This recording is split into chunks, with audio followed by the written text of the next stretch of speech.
ಮಾನ್ವಿ ಪಟ್ಟಣದಲ್ಲಿ ನಡೆದ ಆರೋಗ್ಯ ಮೇಳ, ಚಿಕಿತ್ಸೆ ಪಡೆಯಲು ಮುಗಿಬಿದ್ದ ಜನಸಾಗರ. ಆರೋಗ್ಯ ಮೇಳ ಉದ್ಘಾಟಿಸಿದ ಸಚಿವ ದಿನೇಶ್ ಗುಂಡೂರಾವ್, ಜನರ ಆರೋಗ್ಯಕ್ಕೆ ಹೆಚ್ಚಿನ ಆದ್ಯತೆ ನೀಡುವೆ. ಸರ್ಕಾರ ಜನಪರ ಯೋಜನೆಗಾಗಿ ಬದ್ಧವಾಗಿದ್ದರಿಂದ ಮಾನ್ವಿಯಲ್ಲಿ ಆರೋಗ್ಯ ಮೇಳ ಹಮ್ಮಿಕೊಳ್ಳಲಾಗಿದೆ ಎಂದು ಆರೋಗ್ಯ ಮತ್ತು ಕುಟುಂಬ ಕಲ್ಯಾಣ ಇಲಾಖೆ ಸಚಿವ ದಿನೇಶ್ ಗುಂಡೂರಾವ್ ತಿಳಿಸಿದರು. ರಾಯಚೂರು ಜಿಲ್ಲೆಯ ಮಾನ್ವಿ ಪಟ್ಟಣದ ಡಿಗ್ರಿ ಕಾಲೇಜು ಆವರಣದಲ್ಲಿ ಆರೋಗ್ಯ ಇಲಾಖೆ ಶನಿವಾರ ಹಮ್ಮಿಕೊಂಡಿದ್ದ ಆರೋಗ್ಯ ಮೇಳವನ್ನು ಉದ್ಘಾಟಿಸಿ ಮಾತನಾಡಿ, ಶಾಸಕ ಹಂಪಯ್ಯ ನಾಯಕ ಹಾಗೂ ಈ ಭಾಗದ ಸಚಿವ ಎನ್ಎಸ್ ಬೋಸರಾಸು ಅವರು ನಮ್ಮ ಜೊತೆ ಸಂಪರ್ಕ ಮಾಡಿ ಮಾನ್ವಿ ತಾಲೂಕಲ್ಲಿ ಆರೋಗ್ಯ ಮೇಳ ಹಮ್ಮಿಕೊಳ್ಳಿ ಎಂದು ಕೇಳಿದ್ದರಿಂದ ಸರ್ಕಾರ ಈ ಕಾರ್ಯಕ್ರಮ ಹಮ್ಮಿಕೊಂಡಿದೆ. ಆರೋಗ್ಯ ಮೇಳದಲ್ಲಿ ತಜ್ಞ ವೈದ್ಯರು ಭಾಗವಹಿಸಿದ್ದು, ಆಯಾ ಚಿಕಿತ್ಸೆಗೆ ಸಲಹೆಯಂತೆ ಮಾಹಿತಿ ಪಡೆದು ಪ್ರತಿಷ್ಠಿತ ಆಸ್ಪತ್ರೆಯಲ್ಲಿ ಚಿಕಿತ್ಸೆಯನ್ನು ಪಡೆದು ಜನರು ಆರೋಗ್ಯವಾಗಿ ಇರಬೇಕು ಎಂದು ಸರ್ಕಾರ ಬಯಸುತ್ತಿದೆ ಎಂದರು.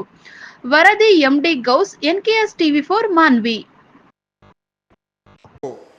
ಕಳೆದ ಸಂಸದ ಒಂದು ವಿಧಾನ ನಮ್ಮ ಪಾರ್ಲಿಮೆಂಟಿನ ಎಲೆಕ್ಷನ್ನಲ್ಲಿ ಚುನಾವಣೆಯಲ್ಲಿ ಈ ಕ್ಷೇತ್ರದಿಂದ ಜನರ ಆಶೀರ್ವಾದವನ್ನು ಪಡ್ಕೊಂಡು ತಮ್ಮ ಪ್ರತಿನಿಧಿಯಾಗಿ ಕೇಂದ್ರದ ಸಂಸತ್ನಲ್ಲಿ ಇವತ್ತು ಅತ್ಯಂತ ಕ್ರಿಯಾಶೀಲವಾಗಿ ಅಲ್ಲಿ ತಮ್ಮ ಜವಾಬ್ದಾರಿಯನ್ನು ನಿರ್ವಹಣೆ ಮಾಡ್ತಾ ಇರತಕ್ಕಂಥ ಸನ್ಮಾನ್ಯ ಕುಮಾರ್ ನಾಯಕ್ ಅವರೇ, ನಮ್ಮ ಇಲಾಖೆಯ ಆರೋಗ್ಯ ಇಲಾಖೆಯ ಆಯುಕ್ತರಾದಂಥ ಶಿವಕುಮಾರ್ ಅವರೇ, ಇಲ್ಲಿಯ ಜಿಲ್ಲಾಧಿಕಾರಿಗಳಾದಂಥ ನಿತೀಶ್ ಅವರೇ ಹಾಗೂ CEO ಆದಂಥ ರಾಹುಲ್ ತುಕಾರಾಮ್ ಅವರೇ ಮತ್ತು ವೇದಿಕೆ ಮೇಲೆ ಆಸೀನರಾದಂಥ ಇಲ್ಲಿಯ ಮುನ್ಸಿಪಾಲಿಟಿಯ ಅಧ್ಯಕ್ಷರು ಕೂಡ ಇಲ್ಲಿ ಉಪಸ್ಥಿತರಿದ್ದಾರೆ.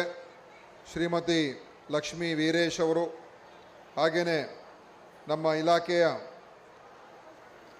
ಉಪನಿರ್ದೇಶಕರಾಗಿ ಈ ಕಾರ್ಯಕ್ರಮಕ್ಕೆ ಒಳ್ಳೆಯ ಸಂಯೋಜನೆ ನೀಡಿರತಕ್ಕಂಥ ಧನಂಜಯ್ ಅವರು, ಇಲ್ಲಿಯ DHO ಆದಂಥ ಡಾಕ್ಟರ್ ಸುರೇಂದ್ರ ಬಾಬು ಅವರು ಹಾಗೂ ಇಲ್ಲಿಯ ತಾಲೂಕು ಆರೋಗ್ಯಾಧಿಕಾರಿಯಾದಂಥ ಡಾಕ್ಟರ್ ಶರಣ್ ಬಸವರಾಜ್ ಅವರು, ಇನ್ನಿತರ ಎಲ್ಲ ನಮ್ಮ ಇಲಾಖೆಯ ಎಲ್ಲ ವೈದ್ಯಾಧಿಕಾರಿಗಳೇ, ಎಲ್ಲ ಇಲಾಖೆಯ ಸಿಬ್ಬಂದಿಯವರೇ, ಬಂದಿರತಕ್ಕಂಥ ವಿವಿಧ ವೈದ್ಯಕೀಯ ಸಂಸ್ಥೆಗಳಿಂದ ಬಂದಿರತಕ್ಕಂಥ ವೈದ್ಯರೇ ಮತ್ತು ಸಿಬ್ಬಂದಿಯವರೇ ಹಾಗೂ ಇಲ್ಲಿಗೆ ಆಗಮಿಸಿರುವ ಎಲ್ಲ ನಮ್ಮ ಮಾನ್ವಿ ತಾಲೂಕಿನ ಹಿರಿಯರೇ, ಸಹೋದರ ಸಹೋದರಿಯರೇ ಮತ್ತು ಮಾಧ್ಯಮದ ಮಿತ್ರರೇ, ಇವತ್ತು ಇಲ್ಲಿ ನಮ್ಮ ರಾಜ್ಯದಲ್ಲಿ 2ನೇ ಬಾರಿಗೆ ಈ ಆರೋಗ್ಯ ಮೇಳವನ್ನು ನಾವು ಆಯೋಜನೆ ಮಾಡಿ ಮಾನ್ವಿ ತಾಲೂಕಿನಲ್ಲಿ ನಡೆಸ್ತಾ ಇದ್ದೀವಿ. ಪ್ರಥಮವಾದಂಥ ಆರೋಗ್ಯ ಮೇಳವನ್ನು ಚಾಮರಾಜನಗರ ಜಿಲ್ಲೆ ಕೊಳ್ಳೇಗಾಲ್ನಲ್ಲಿ ನಾವು ಮಾಡಿದ್ದು. ಅಲ್ಲೂ ಕೂಡ ಬಹಳ ಯಶಸ್ವಿಯಾಗಿ ಆ ಕಾರ್ಯಕ್ರಮ ನಡೆದು ಸುಮಾರು 10ರಿಂದ 12 ಸಾವಿರ ಜನ ಆ ಒಂದು ಆರೋಗ್ಯ ಮೇಳದಲ್ಲಿ ಭಾಗಿಯಾಗಿದ್ದರು.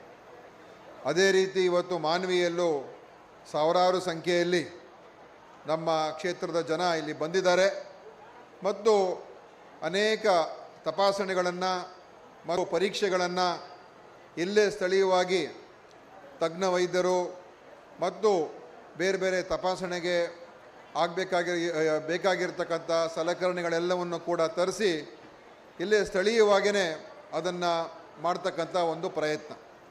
ಸೊ ಇದು ಕೂಡ ಮಾನವೀಯಲ್ಲೂ ಅತ್ಯಂತ ಯಶಸ್ವಿಯಾಗಿ ನಡೆದಿರೋದು ನಮಗೆ ಇವತ್ತು ಕಾಣ್ತಾ ಇದೆ. ಈ ಯಶಸ್ಸು ಕಾರ್ಯಕ್ರಮಕ್ಕೆ ಕಾರಣಕರ್ತ ಆಗಿರ್ತಕ್ಕಂಥ ಎಲ್ರಿಗೂ ನನ್ನ ವಿಶೇಷವಾದಂಥ ಅಭಿನಂದನೆಗಳನ್ನು ಸಲ್ಲಿಸೋದಕ್ಕೆ ಬಯಸ್ತಾ ಇದ್ದೀನಿ. ನಮ್ಮ ಶಾಸಕರು, ಅವ್ರ ಜೊತೆಯಲ್ಲಿ ಅವರ ಎಲ್ಲ ಕಾರ್ಯಕರ್ತರು ಮತ್ತು ನಮ್ಮ ಇಲಾಖೆಯ ಎಲ್ಲ ವೈದ್ಯರು, ಅಧಿಕಾರಿಗಳು, ಜಿಲ್ಲಾಡಳಿತ ಮತ್ತು ಎಲ್ಲರೂ ಕೂಡ ಸೇರಿ ಇವತ್ತಿನ ದಿವಸ ಇದು ಯಶಸ್ವಿ ಮಾಡಿಸಿದ್ದಾರೆ. ಅದಕ್ಕೆ ನನ್ನ ವಿಶೇಷವಾದಂಥ ಅಭಿನಂದನೆ. ಬರುವ ವಾರ ನಾವು ಬೆಳಗಾಂ ಜಿಲ್ಲೆಯ ಸವದತ್ತಿಯಲ್ಲಿ ಬರುವ ಭಾನುವಾರ ಇದೇ ರೀತಿಯ ಒಂದು ಬೃಹತ್ ಆರೋಗ್ಯ ಮೇಳವನ್ನು ಮಾಡ್ತಾಯಿದ್ದೀವಿ. ನಮ್ಮ ಉದ್ದೇಶ ಈ ಥರ ಮೇಳಗಳು ಮಾಡುವ ಮುಖಾಂತರ ಅದರಲ್ಲೂ ಕೂಡ ದೂರ ಇರುವಂಥ ತಾಲೂಕುಗಳು ಅಲ್ಲಿ ಹೆಚ್ಚು ಜನರಲ್ಲಿ ಜಾಗೃತಿಯನ್ನು ಮೂಡಿಸುವಂಥದ್ದು, ಈ ರೀತಿ ವೈದ್ಯಕೀಯ ತಪಾಸಣೆಗಳನ್ನು ಮಾಡಿಸ್ಕೊಳ್ತಕ್ಕಂಥದ್ದು ಭಾಳ ಮುಖ್ಯ. ಯಾಕೆಂದರೆ ನಮಗೆ ಅನೇಕ ರೋಗಗಳು ಇರೋದಿಲ್ಲ ಅಂತ ಹೇಳೋಕ್ಕಾಗೋದಿಲ್ಲ. ಆದರೆ ನಾವು ಅದನ್ನು ತೋರಿಸ್ಕೊಳ್ಳೋಕೆ ಹೋಗೋದಿಲ್ಲ. ಬಿಡಪ್ಪ ಅದು ಏನಿದೆ ಏನೋ ಅದನ್ನು ನಾವು ಉದಾಸೀನತೆಯಿಂದ ಬಿಟ್ಬಿಡ್ತೀವಿ. ಆದರೆ ನಾವು ಅವಾಗವಾಗ ವರ್ಷಕ್ಕೊಮ್ಮೆ ಆದರೂ ನಮ್ಮ ಆರೋಗ್ಯದ ವಿಷಯದ ಬಗ್ಗೆ ನಾವು ಆಸ್ಪತ್ರೆಗೋ ಅಥವಾ ಪ್ರಾಥಮಿಕ ಆರೋಗ್ಯ ಕೇಂದ್ರಕ್ಕೆ ಎಲ್ಲಾದರೂ ಒಂದು ಕಡೆ ಹೋಗಿ ತಪಾಸಣೆ ಮಾಡಿಸ್ಕೊಂಡಾಗ ಅನೇಕ ವಿಷಯಗಳು ನಮ್ಗೆ ಗೊತ್ತಾಗ್ತದೆ.